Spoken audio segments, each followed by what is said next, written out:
Good morning and welcome to the Maple Plains City Council special meeting. It is 11 a.m. on Thursday, July 13th, and I'm calling the meeting to order. Looking for a motion to adopt this morning's agenda. I'll make that motion. Motion by Fay. Second. Second by DeLuca. Any further discussion? Hearing none. All in favor signify by saying aye. Aye. Opposed, same sign. Motion carries 3-0. Our only item of business this morning is the demolition quote for 5210 Main Street East, and I'm going to turn that over to staff. Honorable Mayor and Council, the item before you today is the demolition quote for 5210 Main Street East. This has been a property that was deemed hazardous, and then the city has been trying to find some kind of remedy to that for some time. As you know, and is included in the packet, court order was eventually received that the property owner had until July 1st to raise, repair, or et cetera the property. And if not by then the city had the right to enter the property and do so ourselves.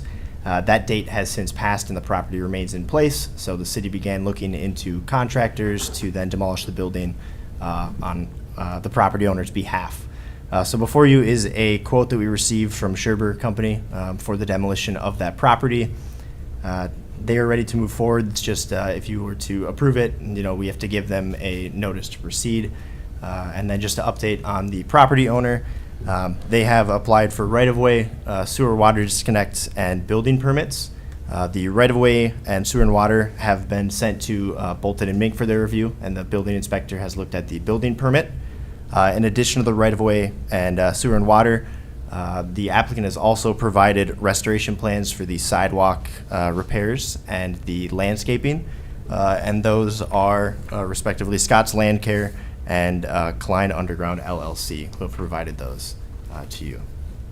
Okay. All right, thank you for that synopsis. Would either you or Attorney Landsman just be able to give a synopsis, a brief overview of the dates, just when this all started? Dates of what else started? Everything, The like when summary. just the summary. Well, I mean, back in 2021, the city council, in the December of 2021, I believe in November, the city council held a hearing and declared the property of 5210 Main Street a hazardous building.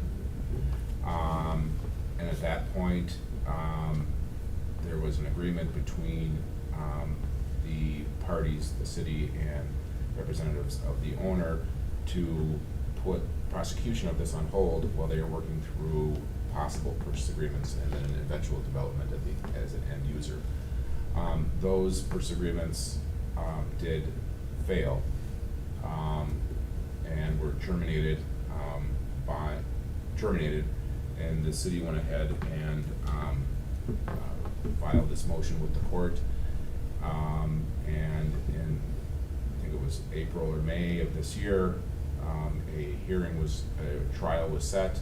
Prior to trial, a stipulation of settlement was agreed upon between the city and the property owner to provide the property owner till July 1st to demolish the building. If not, then the city, its contractors and its agents have the right to enter the property and proceed with whatever needs to be done to demolish the building, with those costs to be assessed against the property pursuant to state statute, which means that we apply to the court, and once it's verified by the court, then it can be assessed.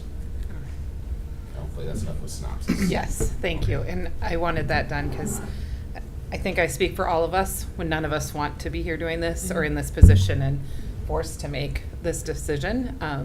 But it's part of our role, unfortunately, as electeds.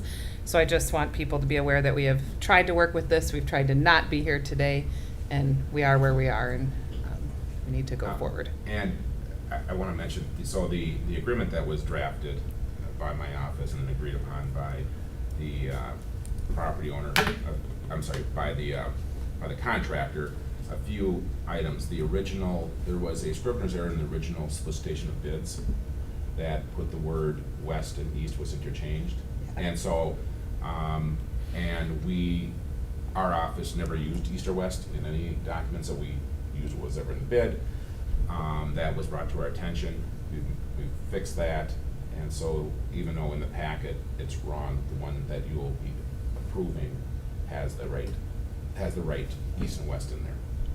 So the identification of the property, though, the identification of the property with the legal description and the PID number that's in the agreement is still the same. Thank If, you. if we proceed with this, what's the timeline? I don't know if I have that with me. I believe if we proceed with this, Friday, July 14th, Burgo, I don't know the last, Burgo Environmental would do a walkthrough of the building to see if asbestos has been abated, and then Hennepin County EPA or one of those agencies, I don't have it off the top of my head, would also go through to certify that asbestos has been removed from the building. And I know a timeline was provided and presented at the last meeting. I think Monday they would start demolition, or Tuesday demolition would start, one of those 2 days. Soon, in other words. Yeah. Grant, obviously, I'd prefer not to go through this process of spending city money. My understanding is you reached out to the property owner and requested that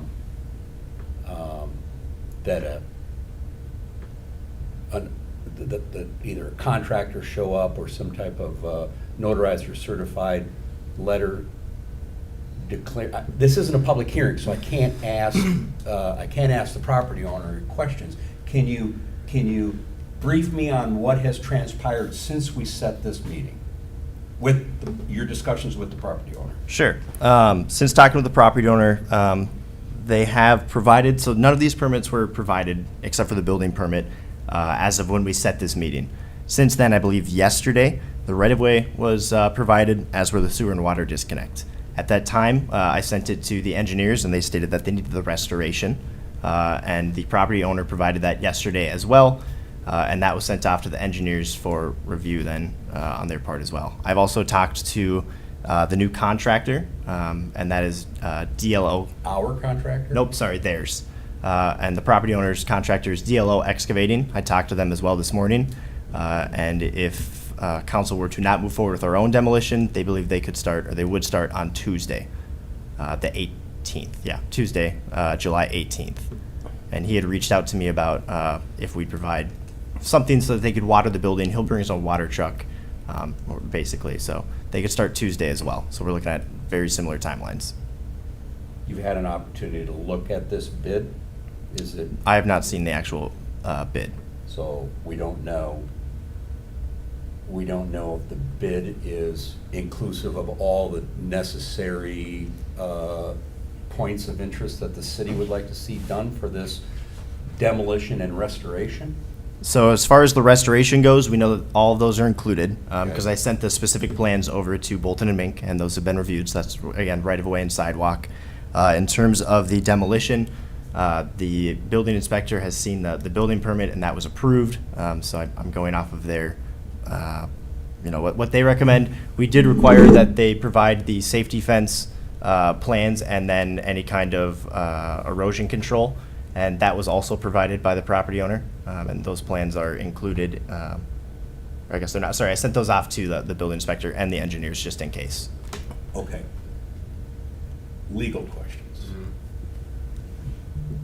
If we elect to, and this was brought up on Monday, if we elect to bring in our own contractor, demolish it, assess the property owner, which is the process that was laid out and agreed to, can the property owner, after the start of the city demolition, come in and bring in her own contractor? The answer, the only time, well, I should say that the issue that we have right now is that there are 2 permits that are out there that have not been approved by the city. Is that right? Yeah, the city has not approved them. Approved those. And so unless those are approved, they cannot go forward. It's understandable. So Yeah. her contractor couldn't come in and take over the responsibility because we would have had to authorize that permit ahead of time. Plus, also, correct, and also in a larger, big picture sense, the city has the right under the order to enter the property and do the work that's there. And if there's interference with that by the property owner, that's violative of the order itself. And so, we could prevent them from moving forward on it. But that doesn't address the issue of the fact that they may not have all the permits they need to move forward. And if you don't have all the permits, including the restoration, the right-of-way permit, I mean, that impacts the ability to demolish. Which Now- two permits are missing, Scott? None of the permits are missing. To clarify, it's just they have not received final city They've approval. not. So if they've been reviewed by. What is left in order to approve those? Does the engineer have to look, or It's is a it just signature from the city. The what? A signature from the city. Whether it is our contractor or the property owner's contractor, that is the only thing that is outstanding. Is that correct? Correct if I'm understanding your question. What, can you clarify what you mean? The necessary permits applied for and approved, whether they're our contractor or the property owner's contractor, are approved and in process and have been approved. Whether we go with a city-selected contractor or a property owner-selected contractor, the only thing that is outstanding is, on either case, is approval from the city in which direction we want to approve. If we approve this contractor today, then the next step would be to the city council to authorize the permit, and now it is city responsibility. Whereas if we don't approve this and we approve the property owner's contractor, we still need to get a city permit to proceed with the demolition. Is that correct? And, well, right now, what he's talking about is that their contractor, the property owner's contractor, has in place one permit. And they made application for 2 other permits, so there's 3 permits that are needed. So all the permits we're talking about right now are the property owner contractor's permits. Go. Okay, so that's in place. So and in order for their demolition to move forward, there'd have to be approval of the other 2 permits, which includes the right-of-way restoration. By staff. Right, by staff, but at the same time, I mean, I did talk to Grant about this a bit in regards to the approval, is that, it's if the city has that right to go in, as I mentioned in the order, and do the work, it seems counterintuitive that, and rational basis for denial that, well, the work is already being done and it's pursuant to an order. So I'm not concerned about it in that point. And also, if the city council decides that, well, seems like she is moving forward, she's getting these permits done, we can kind of wait and see. You could conditionally approve those permits, putting a condition on there saying, look, you need to get it done, but, you need to start commencing work by a certain date. And you need to continue with that date. If not, we're gonna come in and move the work. I know it's a risk, because if you have unfinished work, when can we come in Right. on it? But I did, in this agreement, put in here that the work commences when the city provides a notice to the contractor. So it provides us the ability provides you the ability to approve it, and then decide how you want to handle it with regard to the property owner's contractor, give them a chance or not, because there is a penalty. Well- But I will say that if the council does decide to move forward, your risk is low, because if they don't have all the permits to move forward, then you can't do the work. And then underneath that is the order itself that allows us on the property. So in infrastructure improvements, Mhm. we often, if not always, put some line items in the contract that stipulate substantial completion by X date, completion by X date, and if things don't get done by certain dates in the calendar, there is the potential for the city to assess fines to the general contractors that are doing street improvements and things of that nature. If we proceed with the, let me preface why I'm saying this. We've been in this theoretical room where we seem, over the past couple of years, we seem to move right and the property owner moves left. And we're playing this game, and we're finally at that point where I don't think there's any ability to move anymore. And so could we impose, to keep the property owner's contractor compliant and honest, can we assess fines if for some outside of weather-related and things of that nature, that keep them on schedule so that we. I think we're beyond that. We are? I think the amount of time that our staff has spent on this, we've had the July deadline in place, we have gone to court, we've spent attorney fees. I think we've given that grace and extended that multiple times. And while I appreciate there's times to offer that continuance, I think we're at too much of a risk to do that. We all knew when July 1st was going to be here, we all knew it was going to needed to be done in order for things to happen in the proper time and procedures. And I feel like I'm comfortable with what the city has done. Yeah, and I will say that it was an arm's length agreement between the parties with a date, and actually it was I was looking, when I was first negotiated, I was looking for a shorter window. Right. This city council made a determination, with a bigger window, and that bigger window was agreed upon. And whether or not it was met, whether or not what the issues are behind it, the date wasn't met. And so the rights for the city at this point are laid out in that stipulation. Any other changes we do would most likely require some changes to that stipulation. I mean, the office, sorry, go ahead. To me, there's only two choices at this point. There's only two roads we can go down. One is we just approve the demolition and have staff move forward and assess the property owner through the assessment process, which is covered by the court order, all of our costs with that. Mhm. It's going to cost her. Number two is to have some kind of a grace that says, we think you're on the right track to try to get this thing done soon and do that. I, like the mayor, though, I'm past that point at this point. I think we've arranged to have the contractor, according to staff.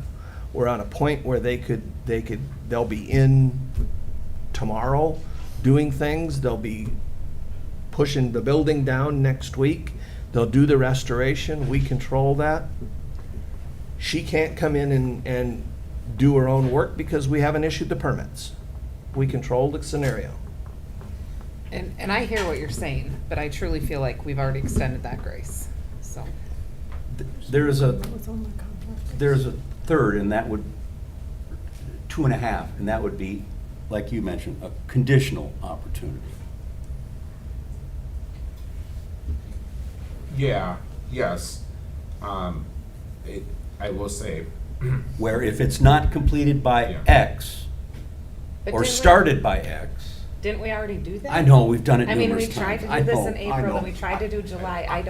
What's going to change? I mean, it's just gonna become I years read, instead of I months. read the documents and Right. there's, I agree, there's been sufficient time to get this Ts crossed and Is dotted so that it was done on or by the 1st of July, and it's been, I know. I mean, it has Julie, consumed our it's- engineer, our assistant, it's our attorney. At what point? And these are all costs that do or do not get assessed back to the property. well, the process is those demolition costs, attorney's fees, the court costs that we've had, and the engineering fees. Although other fees we'd have in accounting would be provided to the court for And they'd review. approve it or And then deny once it. they approve it, or, you know, they can item it. Right. item it, but whatever's approved by court, then that would be, then the property owner would have time to pay it, not assessed, not paid, then we put it on the assessment for next year. And if we go ahead with the property owner's demolition, then that would not include all the staff fees. Correct. Right, so we are losing money for our And residents. I will not lose any And I money don't on think the this. taxpayers should be No, paying for this I- at all. I said on Monday night, we will not lose a penny on Yeah, this. and remember the timeline here too, is that, and this is what the mayor had me mention, Right, is that's that this was declared a hazardous building back in 2021. It is now mid-2023, and the building is still there. And even after the last time that I would say that there was the last possible purchase agreement that that fell through, that was well before the trial. At least a month before the Council, trial. I'd like to interject one moment, please. The agreement I gave to. This is not a public hearing, so there's no right for the public to speak. Madam Mayor, you can, the council can, if they do choose to have information provided to help it in its decision-making, but there's no right for the public to speak. Thank you. Do you want to hear from? Mayor, I'm at the point where this has been since 2021. I move that we move forward with the demolition with our contractor, assess all costs through the court proceedings as Scott outlined, and I'll make that a motion. All right, there's a motion by Councilmember DeLuca. Is there a second? I will second that. There's a second by Councilmember Fay. All in favor? Are you looking at me? Yeah. Need my attention? No, Oh. you. All in favor signify by saying aye. Aye. Opposed, same sign. Motion carries 3-0. I'll come in the office and help you with that. Anything else staff needs from us? No. At this time? All right, any council reports or other business? Okay, hearing none, looking for a motion to adjourn. So moved. Moved by DeLuca. Second. Second by Fay. All in favor signify by saying aye. Aye. Opposed, same sign. Meeting's adjourned at 11:22.